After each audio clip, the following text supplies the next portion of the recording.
Sir cinema promotion చాలా చాలా పాజిటివ్గా వెళ్తుండే, పాటలకు కానీ టీజర్కి కానీ ట్రైలర్కి కానీ ప్రమోషన్ వైజ్ కానీ మేము ప్రమోషన్కి నేను ఇప్పటివరకు ఏ సినిమాకి ఒక 15-20 రోజుల నుండి అన్ని షూటింగ్లు ఆపేసి ప్రమోషన్ చేస్తుండే. ఎందుకంటే కెరియర్లో ఎన్ని సినిమాలు చేసినా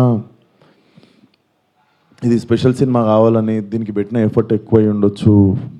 బేసిక్గా అమ్మాయి వేషం వేసుకోవడానికి మెంటల్లీ నేను గోత్రూ చేసింది అన్నీ నా పర్సనల్. అది ఇప్పుడు సినిమా హిట్ అయినప్పుడు అన్ని లెక్కలు పనికొస్తాయి కానీ బట్ రిలీజ్కి ముందే సినిమాకి ఇది నైట్ నేను చూశాను సార్.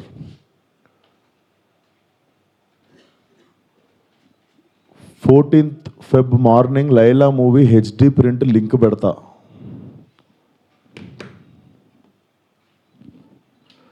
వీడి ఖాతాలో ఇంకొకడు బలి పాపం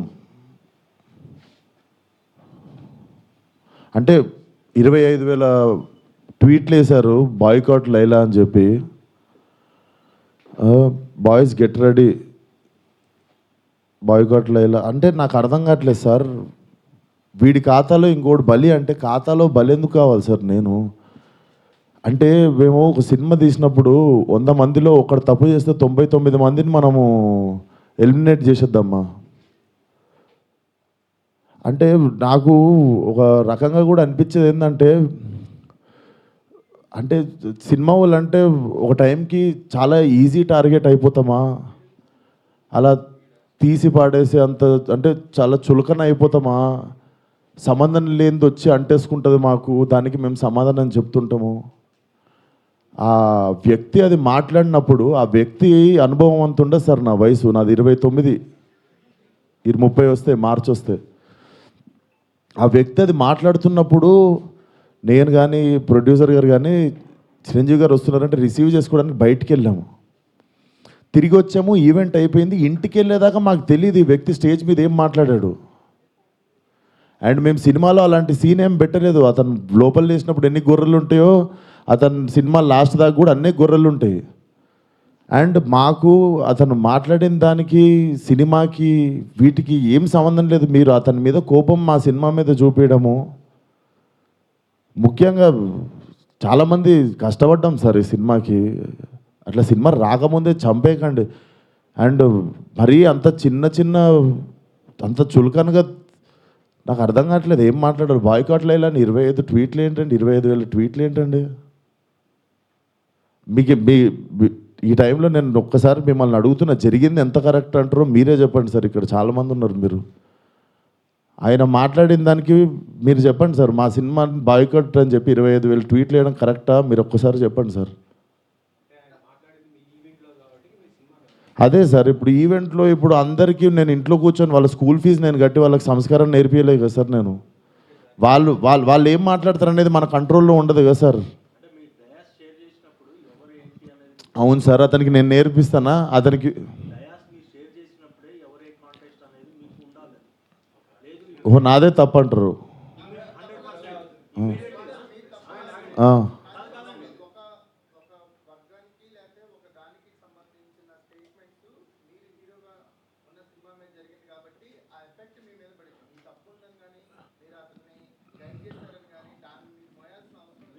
నేను అదే అంటున్నా, నేను కానీ ఇప్పుడు నా మీద పడింది కదా. అది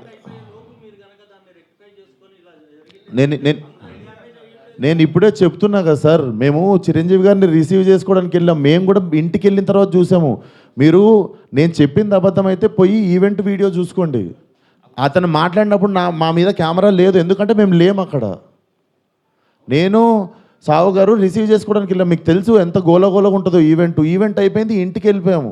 ఇంటికి వెళ్ళిపోయిన తర్వాత చూసి షాక్. ఇది ఆయన ఎప్పుడు మాట్లాడండి, ఇది అసలు ఇవన్నీ ఎప్పుడు జరిగినాయి అని మేము షాకు. ఎందుకంటే ఈవెంట్ అయిపోయిన తర్వాత మేము కూర్చొని డిన్నర్ చేస్తున్నాము, అంత అయిపోయింది. ఇంటికి వెళ్ళిపోయిన తర్వాత సడన్గా ఈ హ్యాష్ ట్యాగ్ చూసి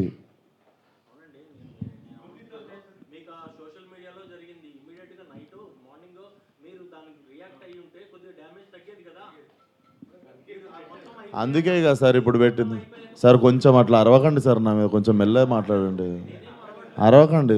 ఇప్పుడు ఆల్రెడీ బాధ చెప్పుకుంటూ ఉంటే సరే సార్. మీకు మీ అందరికీ చూస్తున్న జనాలకి క్లారిటీ ఇవ్వడానికే వచ్చినాం ఇక్కడికి.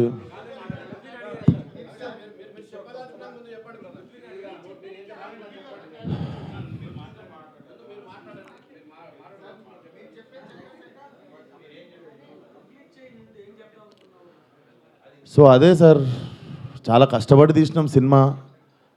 ఇప్పుడు అది ఎంతవరకు న్యాయం? మాకు బాయ్కాట్ లైలా అని 25,000 ట్వీట్లు వేసి పొద్దున పూట హెచ్డి ప్రింట్ పెడతాం సినిమాది అని, వాడి ఖాతాలో వీడు బలి అని. నాతో ఏం శత్రుత్వం ఉంది బాస్ మీకు? నన్ను లాగితే ఏమొస్తుంది చెప్పండి? అది మా మా మా కంట్రోల్లో జరగలేదు. నేను చెప్తున్నా, సావు గారు కానీ నేను కానీ మా ఎదురుంగి జరిగి ఉంటే మేము అప్పుడే వెళ్ళి మైక్ గుంజుకునేటోళ్ళం, చేతులకి వెళ్ళి పక్కా చేసేటోళ్ళం. అది మేము కూడా ఇంటికి వచ్చాక చూసుకున్నాం, ఎందుకంటే బయటికి గెస్ట్ని రిసీవ్ చేసుకోవడానికి వెళ్ళాం, తిరిగి వచ్చాము. తిరిగి వచ్చేలోపు ఇది జరిగింది. అదే సార్, థ్యాంక్ యూ.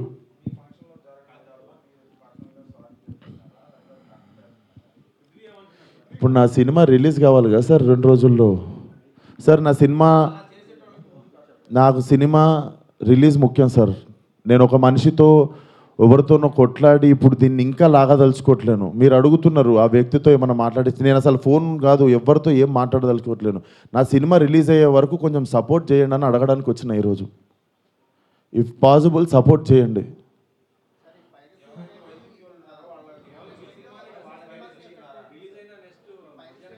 చెప్తున్నా సార్, ఇక్కడ ఓపెన్గా నాకు పెడుతురు కదా, ఓపెన్గా నాకు డైరెక్ట్ థ్రెట్ ఇస్తురు కదా. నేను అందరికీ చెప్పేది ఒకటే సార్, మా కంట్రోల్లో లేకుండా ఒక మనిషి చేసిన తప్పుకి మా సినిమాని బలి చేయకండి. ఇది కైండ్ రిక్వెస్ట్ అంతే మేము అడిగేది.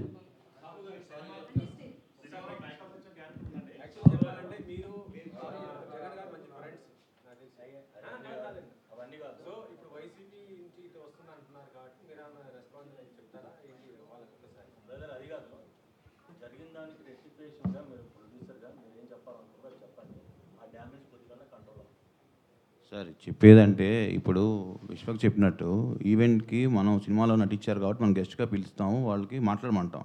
బట్ వాళ్ళు ఏం మాట్లాడతారు ఏంటనేది మనం కంట్రోల్ చేయలేము. అది యాక్చువల్గా మేము అక్కడ ఉన్నాం అనుకోండి, డెఫినెట్ కంట్రోల్ చేసేవాళ్ళం. అసలు మాకు తెలిస్తే అక్కడ మేము లేము. వెళ్ళి అప్పుడే తప్పు అని చెప్పి కరెక్ట్ చేసేటోళ్ళం. అప్పుడే సారీ చెప్పేవాళ్ళం మేము. అసలు ఇదేంటి, ఇది పొలిటికల్ ఈవెంట్ కాదని నాకు తెలియలేదు కదా మాకు కూడా. ఏదండి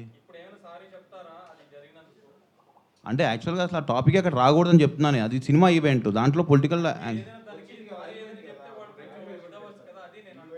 సార్ సారీ సార్, మా ఈవెంట్లో జరిగింది, మా స్టేజ్ మీద జరిగింది, మా ఈవెంట్లో జరిగింది. ఆ వ్యక్తికి నాకు ఏ సంబంధం లేదు. అతను నటించాడు సినిమాలో, కానీ నా ఈవెంట్లో జరిగింది కదా, నేను సారీ చెప్తేనే మీరు కూల్ డౌన్ అవుతారు అనుకుంటే సారీ సార్, ఎక్స్ట్రీమ్లీ సారీ. నా సినిమాని చంపేయకండి అంతే. మీకు కాదు సార్, వాళ్ళకే చెప్తున్నా సార్, మీకు కాదు. అండ్ ఆ గొర్రెలు అట్లా లెక్క ఏం లేదు, ఎన్ని గొర్రెలు ఉన్నాయి అన్ని గొర్రెలే ఉంటాయి, దాంట్లో అట్లాంటి లెక్క ఏం లేదు. అది సార్. అండ్ మేము ఏ వ్యక్తితో మేము మాట్లాడి దీన్ని ఇంకా లాగదలుచుకోలేదు. ప్లీజ్ మా సినిమాని 2 రోజుల్లో జనాల్లోకి వెళ్తుంది, సపోర్ట్ లైలా అంతే. Thank you.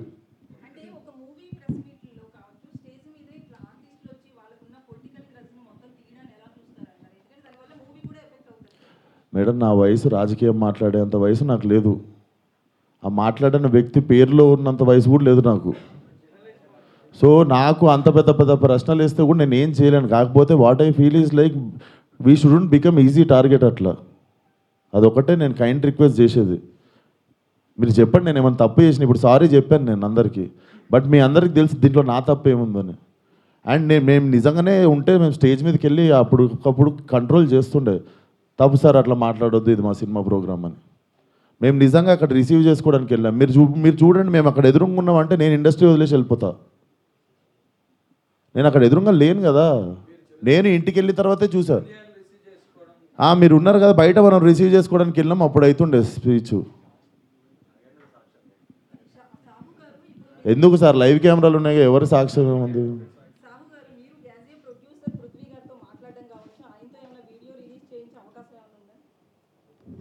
ఏమండి ఇప్పుడు అది సినిమాకి సంబంధం లేని టాపిక్ ఫస్ట్ థింగ్.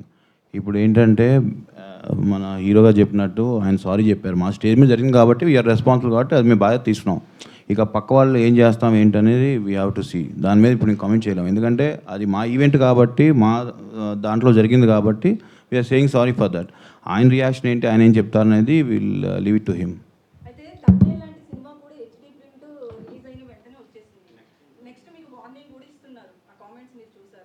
సో దాని మీద ఎలా రియాక్ట్ అవుతారు? నెక్స్ట్ ఏమైనా కంప్లైంట్ ఇస్తారా ఏంటి సైబర్లో?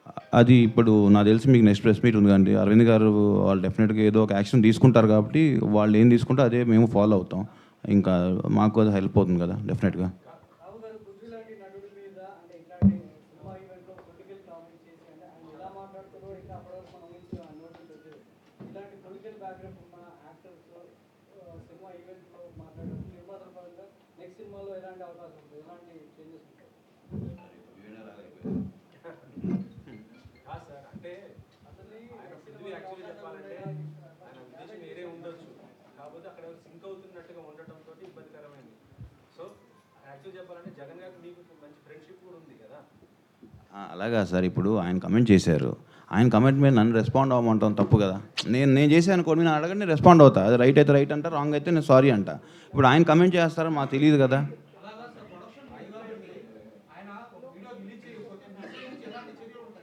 సార్ సినిమా ప్రొడక్షన్ మాత్రమే మాది సార్, ఆయన ప్రొడక్షన్ మేము చేయలేదు, నార్మల్గా చెప్తున్నాం.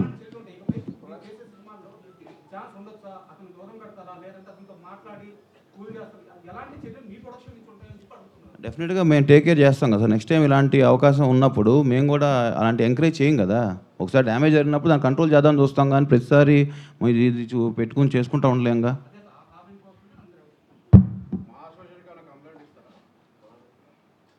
సార్ ఇవన్నీ చేసుకోం సార్, మా సినిమా ప్రమోషన్ చేసుకొని సినిమా రిలీజ్ చేసుకుంటాం సార్.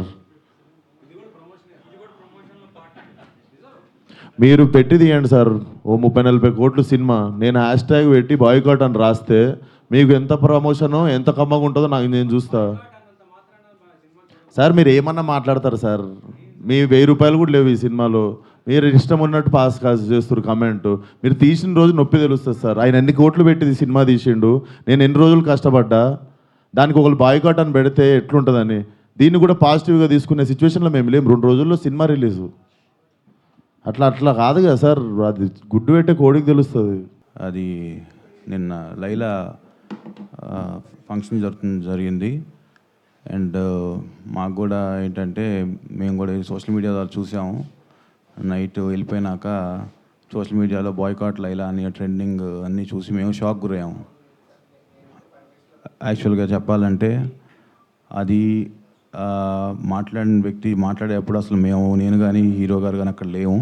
మేము చిరంజీవి గారి కోసం బయటికి వెళ్ళాము. అది జరిగేటప్పుడు అక్కడ మా నోటీస్ లేకుండా జరిగింది. But end of the day ఇది సినిమా, అది ఒకళ్ళు ఇద్దరిది కాదు, థౌజండ్స్ ఆఫ్ పీపుల్ కష్టపడి పనిచేసి ఒక అవుట్పుట్స్ తీసుకొచ్చేదే మన ప్రేక్షకుల్ని మెప్పించడానికి. సో ఇది వేరేగా వెళ్ళటం వల్ల అది పనిచేసిన ప్రతి ఒక్కరికి అది ఇబ్బందికరమైన వాతావరణం కలిగిస్తుంది. సో మేము రిక్వెస్ట్ చేసేది ఏంటంటే సినిమాని సినిమాలాగా చూడండి, అంతేగాని అది దానికి వేరేది చేసి అది నెగిటివ్ దాంట్లో తీసుకెళ్ళేట్టు కాకుండా, ఇది ఒకళ్ళు ఇద్దరని కాదు, it's everybody's effort. So I request media కూడా కొంచెం దీన్ని తీసుకెళ్ళి అందరికి రీచ్ అయ్యేది చూడండి. Thank you.